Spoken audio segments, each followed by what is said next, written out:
एक छोटे से शहर में एक दंपति रहते थे, जानकी और रामलाल। उनकी कोई औलाद नहीं थी। वो काफी दुखी रहते थे। बहुत से डॉक्टरों को दिखाने और कई मन्नतों के बाद भगवान ने उनकी सुन ली और उनके घर एक बेटा हुआ। दोनों बहुत खुश थे और भगवान का शुक्रिया अदा किया करते थे।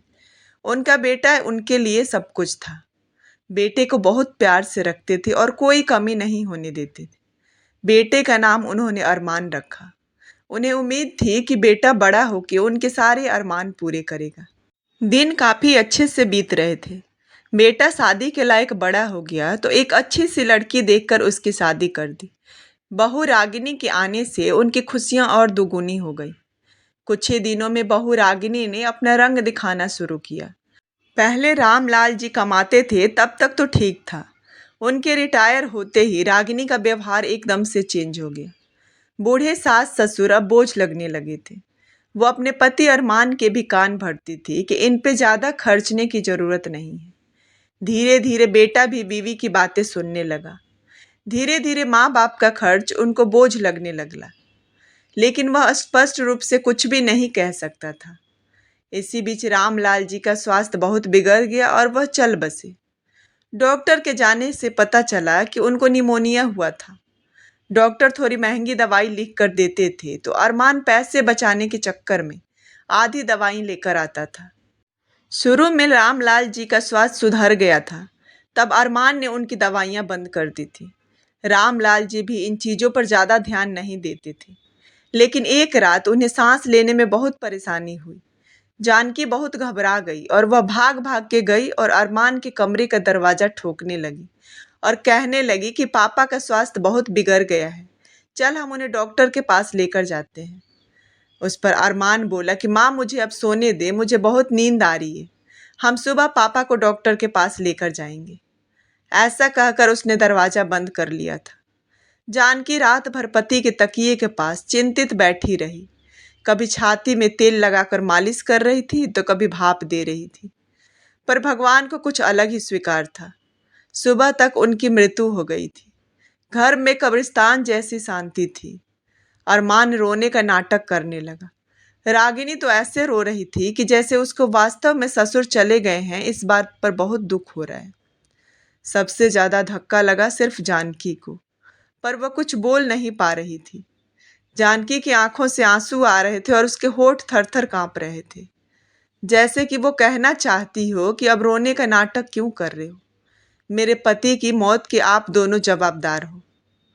पर वह कुछ बोल नहीं पाई। क्रियाकर्म कर दिया गया। जानकी के दिमाग में हमेशा एक बात चलती थी कि अरमान ने अगर लापरवाही नहीं की होती तो आज मेरे पति जिंदा होते। उनकी मौत के बाद रागिनी और अरमान का व्यवहार बहुत बदल गया था। जानकी को भी उनके व्यवहार की आदत पड़ गई थी, इसलिए वह उनकी तरफ से कोई भी अपेक्षा नहीं रखती थी। पर उसका मन उसे अंदर ही अंदर खाए जा रहा था। ऐसी औलाद को सबक भी नहीं सिखा सकती थी। अब तो बेटे बहू खाने तक को नहीं पूछते थे, जो बनाते थे बचा खुचा दे जाते थे। एक दिन जानकी भूख से परेशान हो गई थी।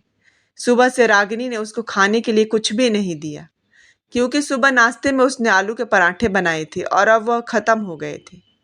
इसलिए जानकी दोपहर के खाने की राह देख रही थी। पर रागिनी ने सुबह पेट भर के नाश्ता किया था, इसलिए वो दोपहर का खाना नहीं बनाने वाली थी। अत्यंत भूख से परेशान हो रही जानकी रागिनी के पास गई और बोली कि बहू मुझे बहुत जोरों से भूख लगी है, खाने के लिए कुछ भी दे दे। जानकी का कहना सुनकर रागिनी मुंह टेढ़ा करके बोली कि दिन भर सिर्फ आपको भूख ही लगती है, दूसरा तो कुछ भी काम नहीं है रहता आपको। उस टेबल पर चने रखे हैं, वहीं खाकर पानी पी के सो जाओ। आज दोपहर को मैं मेरी फ्रेंड के साथ बाहर जाने वाली हूँ, इसलिए खाना तो रात को ही बनाऊंगी। यह सुनकर जानकी का मन उदास हो गया। फिर जानकी धीरे से बोली कि तू कहे तो मैं खुद के लिए कुछ बना लूं। रागिनी गुस्से में बोली कि एक व्यक्ति के लिए खाना बनाओगी क्या आप? फिर कुछ सोचकर रागिनी किचन में गई। उसने फ्रिज में रखे हुए बासी चावल निकाले। अचार के साथ वह चावल एक थाली में परोसकर जानकी के आगे रखकर बोली कि खा लो। ऐसा कहकर पर्स लेकर रागिनी घर से बाहर चली गई। चावल फ्रिज में रखे थे तभी भी वह खराब हो गए थे। उनसे गंदी बदबू आ रही थी। जानकी ने गुस्से से वह चावल डस्टबिन में डाल दिए।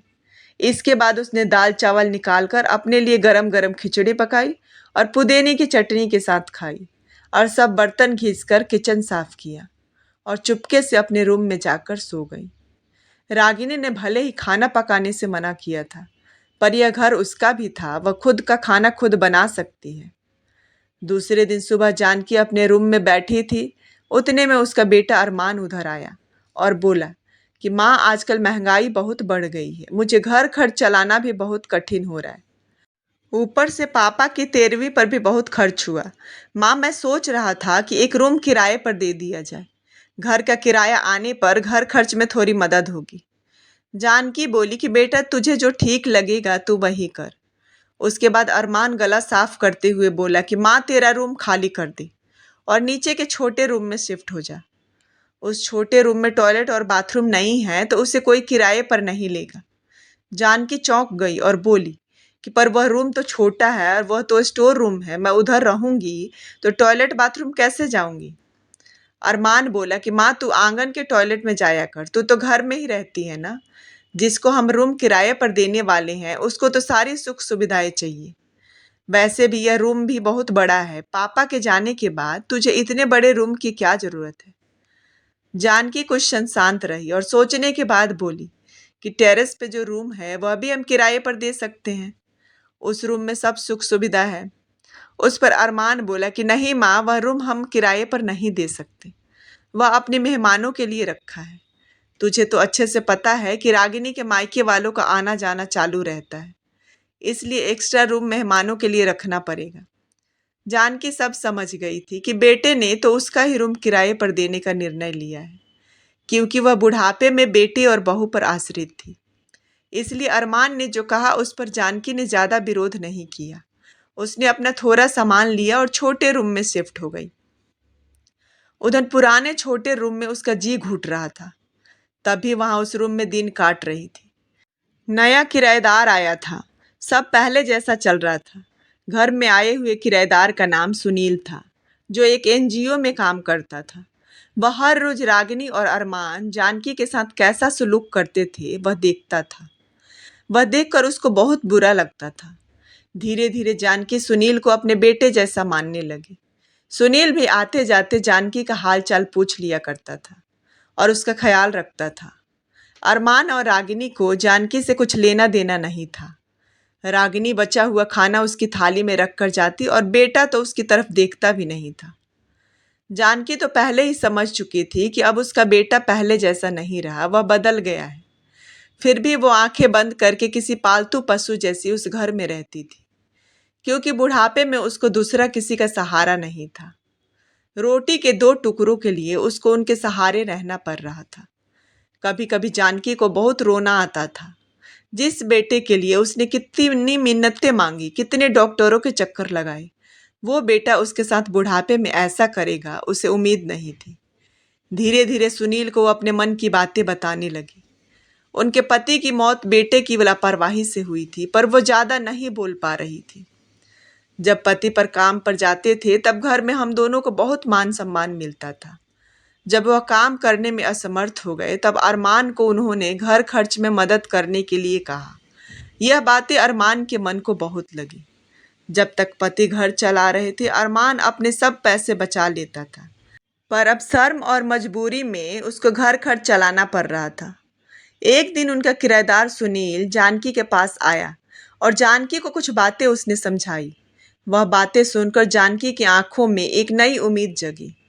दूसरे दिन सुबह जानकी रागिनी और अरमान के पास आई और बोली, मुझे तुम दोनों से बहुत जरूरी बात करनी। मुझे ऐसा लग रहा है कि तुम दोनों को मेरे साथ रहने में प्रॉब्लम है, इसलिए मैंने सोचा कि मैं वृद्धा आश्रम में रहूंगी। जानकी का कहना सुनकर रागिनी बहुत खुश हो गई। अरमान ने थोड़ा दुखी होने का नाटक किया। फिर थोड़ी देर में जानकी ने उन दोनों के चेहरे के हाव भाव देखे और बोली कि अरमान, तुझे दुखी होने की जरूरत नहीं है और रागिनी, तुझे इतना खुश होने की भी जरूरत नहीं है। पहले मेरी सब बातें सुन लो। और जानकी हंस कर बोली कि यह बातें सच है कि मैं वृद्धा आश्रम में रहूंगी, पर मैं इस घर से कहीं नहीं जाऊंगी। मैं इस घर को ही वृद्धा आश्रम बनाऊंगी। अब यहाँ तुम्हारे जैसे स्वार्थी बेटे और बहू नहीं रहेंगे। मेरे जैसे बूढ़े लोग यहाँ रहेंगे। ये मेरा आखिरी निर्णय है। यह सुनकर अरमान और रागिनी दोनों ही चौंक गए। अरमान और रागिनी एक दूसरे की तरफ देखने लगे।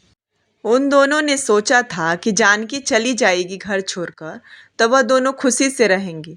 उनको लगा कि अब उनको जानकी की जवाबदारी नहीं लेनी पड़ेगी, उसका ख्याल नहीं रखना पड़ेगा। पर इधर तो सब उल्टा हो गया था। जानकी का कहना सुनकर अरमान गुस्से से बोला कि माँ, तेरा दिमाग तो ठीक है ना? इस घर पर मेरा अधिकार है, फिर तू इस घर को कैसे वृद्धाश्रम बना सकती है? तू भूल रहा है बेटा, अभी तक ये घर मेरे नाम पर ही है। जानकी गुस्से में बोली, तुम दोनों ने मुझे बहुत परेशान किया है, छोटी छोटी बातों पर मेरा अपमान किया है। बीमारी के वक्त भी मुझ पर ध्यान नहीं दिया, खाने पीने के लिए भी मुझे बहुत तरसाया। तेरे पिताजी भी मुझे छोड़कर चले गए। अगर मैंने कठोर निर्णय नहीं लिया तो मेरा भी वही हाल होगा जो तुम्हारे पापा का हुआ था। इसलिए मैंने सोचा है कि बेटे के झूठे प्यार के जाल में फंसने से अच्छा मैं अपने बारे में सोचूं। अरमान घुटनों पर आकर बोलने लगा कि माँ, मुझे माफ़ कर दे। हम दोनों तेरा अच्छे से ख्याल रखेंगे, तेरा कभी भी अपमान नहीं करेंगे। पर तू इस घर को वृद्धा आश्रम मत बना। माँ, थोड़ा सोच कर दो, देख हमारा क्या होगा।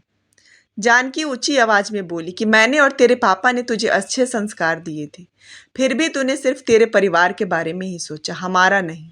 फिर मैं तेरा कैसे सोचूं? तू तेरे परिवार का सोच, मेरी चिंता मत कर और जल्द से जल्द ये घर छोड़कर चला जा, क्योंकि इस घर में अब अच्छे लोग रहने आ रहे हैं। इतना कहकर जानकी अपने रूम में चली गई। अरमान और रागिनी शांत जानकी को जाते हुए देखते ही रह गए। जानकी ने अपने जैसे बूढ़े लोगों को उसके घर में आश्रय दिया। सुनील की मदद से वृद्धा आश्रम अच्छे से चलने लगा। आखिर में अरमान और रागिनी को उनकी करनी का फल मिल गया, घर से बेघर होकर। इसलिए कहा जाता है कि जैसी करनी वैसी भरनी। थैंक्स।